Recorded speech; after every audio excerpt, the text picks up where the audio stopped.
Hello friends, welcome on my YouTube channel expert coaching classes. Friends, आज हम स्वर का तीसरा पार्ट पढ़ेंगे। स्वर के तीसरे पार्ट में हम पढ़ेंगे स्वरों की मात्रा।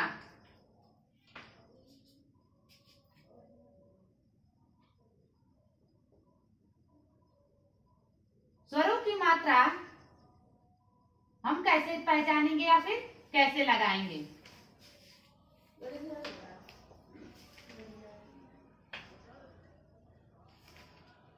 सबसे पहले हम पढ़ेंगे स्वरों की मात्रा में अ। क्या पढ़ेंगे? अ। अ क्या होता है? अमात्रिक होता है। अ अमात्रिक होता है। इसमें कोई मात्रा नहीं होता है। कोई मात्रा नहीं होता है।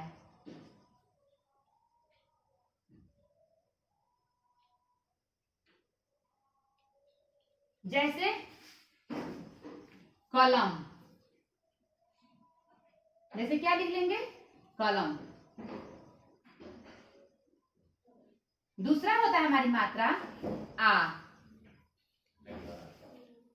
आ मात्रा को ऐसे प्रदर्शित करते हैं।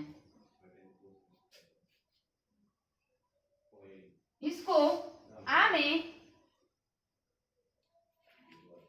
कैसे लिखेंगे? जैसे ताला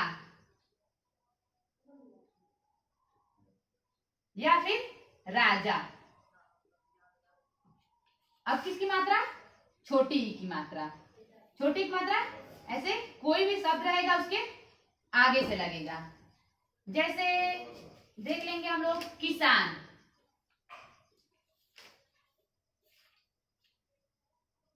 चाहे नीति।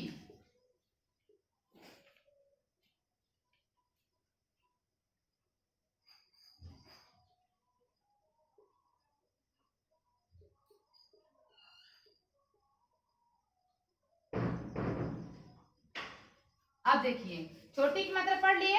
अब क्या पढ़ेंगे? बड़ी की मात्रा।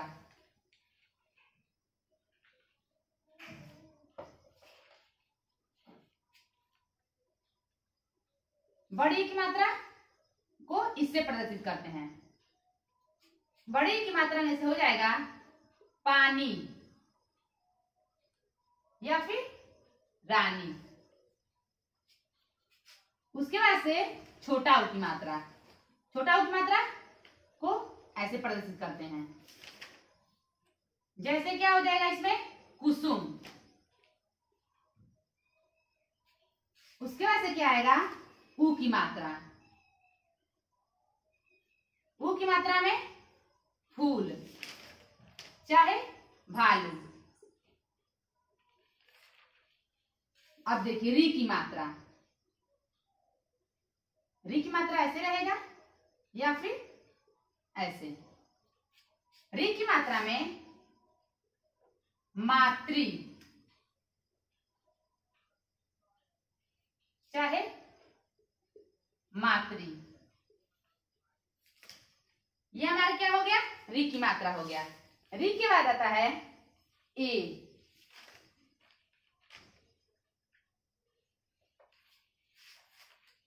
ए कैसे लगता है? ऐसे। इसमें रहेगा जैसे केला। हम लोग ए पढ़ लिए। अब क्या पढ़ेंगे? ऐ।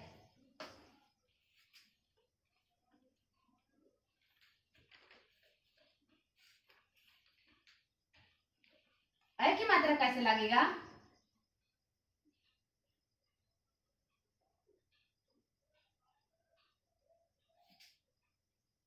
इसमें उदाहरण के तौर पे देखेंगे एक एक।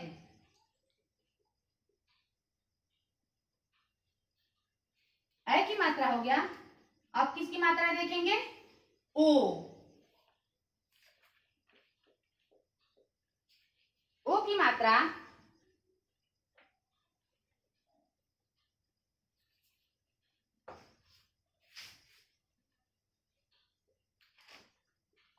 ऐसे प्रदर्शित करते हैं। इसमें हो जाएगा ओखली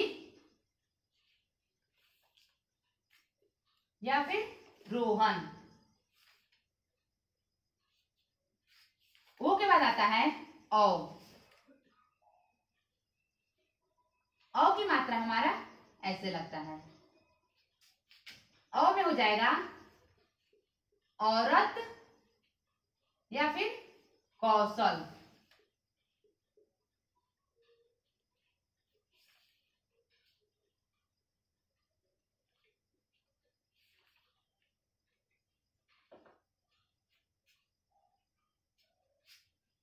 अब अंक की मात्रा, अंक की मात्रा को ऐसे प्रदर्शित करते हैं।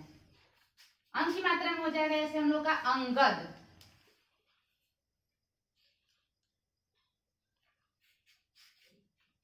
अंक के बाद आता है अह।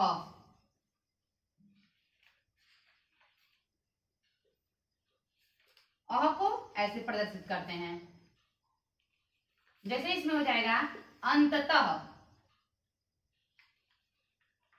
ये हमारे पूरे क्या हो गए, स्वरों की मात्रा। क्या हो गया, स्वरों की मात्रा। अब पढ़ेंगे हम स्वरों का उच्चारण स्थान, यानी कि हम अपने स्वर का उच्चारण कहां से करते हैं।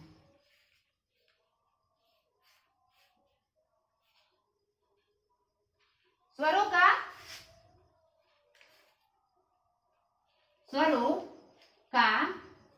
उच्चारण स्थान।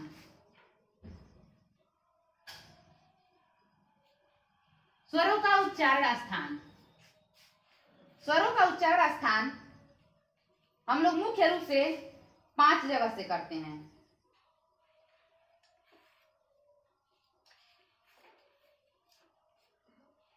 पहला हो गया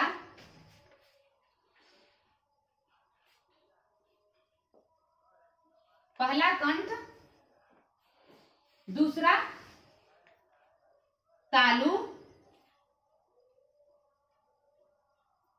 तीसरा मूर्धन्य, चौथा दंत या फिर दांत, पांचवा ओठ। ओष्ठ या ओठ। स्वरों का उच्चारण स्थान मुख्य रूप से कितने तरीके से करते हैं, 5 तरीके से। पहला कंठ से, दूसरा तालु, तीसरा मूर्धन्य, चौथा दांत, पांचवा ओष्ठ या ओठ। अब इन्हीं को मिलाकर हमारा बनेगा छठवां, वो हमारा रहेगा कंठ तालव्य।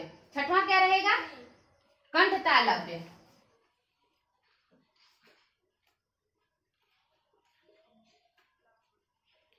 कंठ तालव्य।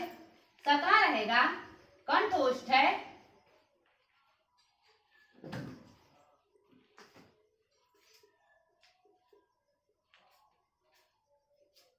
कंठोष्ठ है। आठवां वतर्स या मसूड़ा। स्वरों का उच्चारण स्थान कितना होता है, पहला कंठ, दूसरा तालु, तीसरा मूर्धन्य, चौथा दांत, पांचवा ओठ या ओष्ठ, छठवां इन्हीं से मिलकर है कंठ और तालु से, फिर कंठ और ओष्ठ से, कंठ और ओष्ठ से, आठवां मूर्धन्य और आदि हो जाएगा। ये क्या हो गया हमारा स्वरों का उच्चारण स्थान।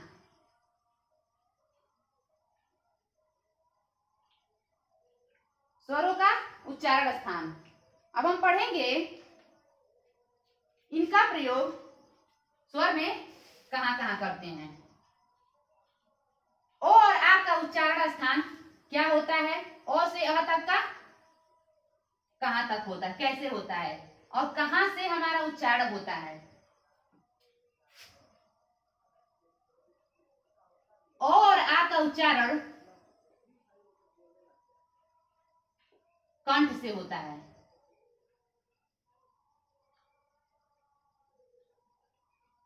ई का उच्चारण ई का उच्चारण तालु से।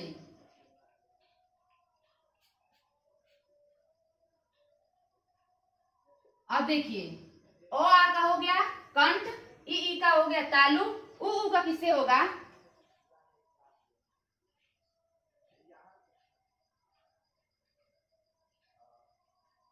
उ का हो जाएगा ओठ, होठ या ओष्ठय। उसके बाद से री का उच्चारण का स्थान क्या होता है? मूर्धन्य।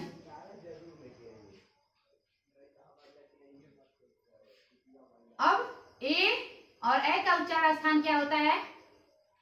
कंठ और तालु, यानी कंठ तालव्य।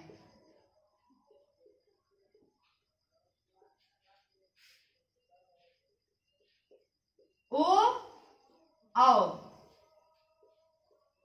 कंठोष्ठय, कंठ ओष्ठय। देखिए री का मूर्धन्य, ए का कंठ तालव्य, ओ का कंठोष्ठय। अब पढ़ेंगे कि अंग और अव का कहां से होता है। अंग और अव का अनुस्वार उच्चारण।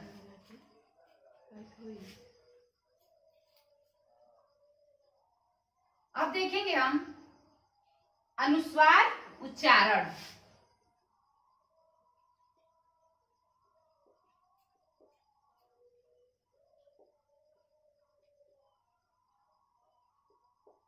अनुस्वार उच्चारण क्या होता है?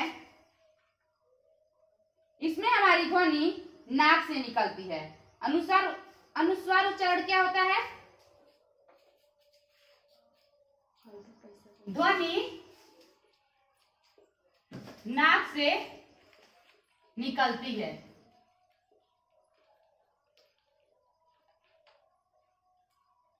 ध्वनि नाक से निकलती है। जैसे इसमें हम पढ़ेंगे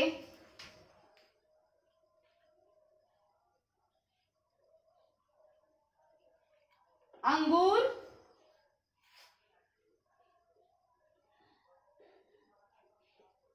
या फिर कंकड़। अनुस्वार उच्चारण क्या होता है? ध्वनि नाक से निकलती है, इसलिए इसे क्या कहते हैं? इसलिए इसे अनुस्वार कहते हैं। अनुस्वार कहते हैं। क्या हो गया इसमें? अंगूर या फिर कंकड़। अब पढ़ेंगे अनुनासिक।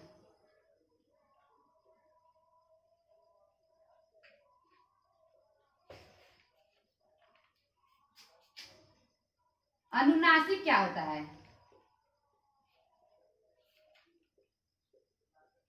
अनुनासिक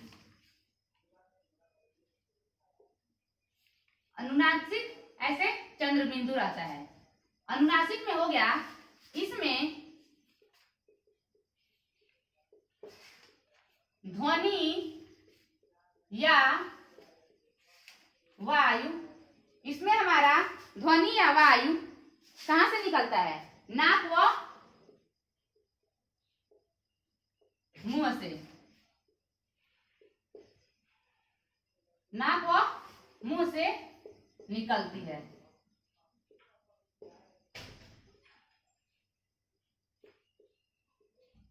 इसका उदाहरण क्या हो जाएगा? चंद्रमा, और जैसे एक देख लेंगे अंगना। चंद्रमा और दूसरा अंगना आदि। ये क्या हो गया? हमारा अनुस्वार उच्चारण हो गया। अनुस्वार उच्चारण यानी अंग। अब देखिए अनुनासिक क्या हो गया, ऐसे चंद्र बिंदु, इसमें ध्वनि या वायु नाक व मुंह से निकलती है, जैसे चंद्रमा और अंगना। अब हो गया, पढ़ेंगे निर्नुनासिक। निर्नुनासिक क्या होता है, इसमें हमारा सिर्फ ध्वनि या वायु मुख से निकलती है।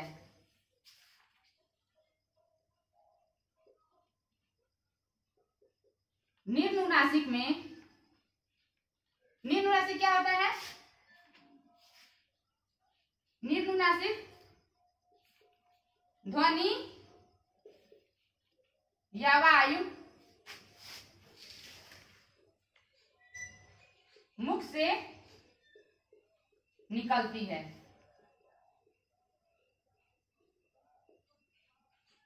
ध्वनि या वायु मुख से निकलती है, जैसे राम,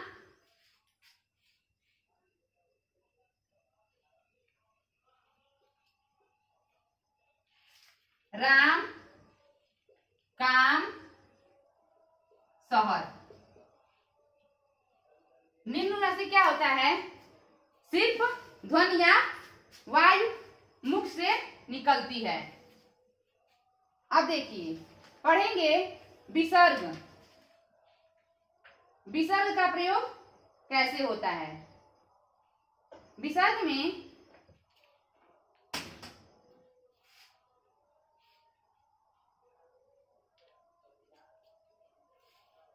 विसर्ग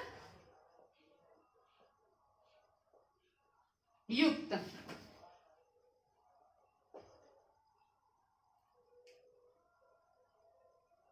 विसर्ग क्या होता है, इसका उच्चारण ह की तरह होता है। इसका उच्चारण ह की तरह होता है। इसका उच्चारण ह की तरह होता है। इसमें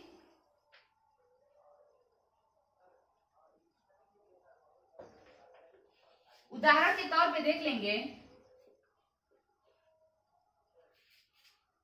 दुख, दुख हो जाएगा, और एक हो जाएगा प्रायः या अतः आदि। विसर्ग युक्त क्या होगा, जिसका उच्चारण ह की तरह होता है। उदाहरण के तौर पे दुख, इसका उच्चारण स्थान क्या हो रहा है, ह की तरह निकल रहा है, जैसे दुख, प्रायः, अतः आदि। तो फ्रेंड्स अब इसके आगे मैं अपना अगले वीडियो में बताऊंगी। अगर आपको ये वीडियो पसंद आया हो तो प्लीज लाइक, शेयर था, सब्सक्राइब करें। Thank you.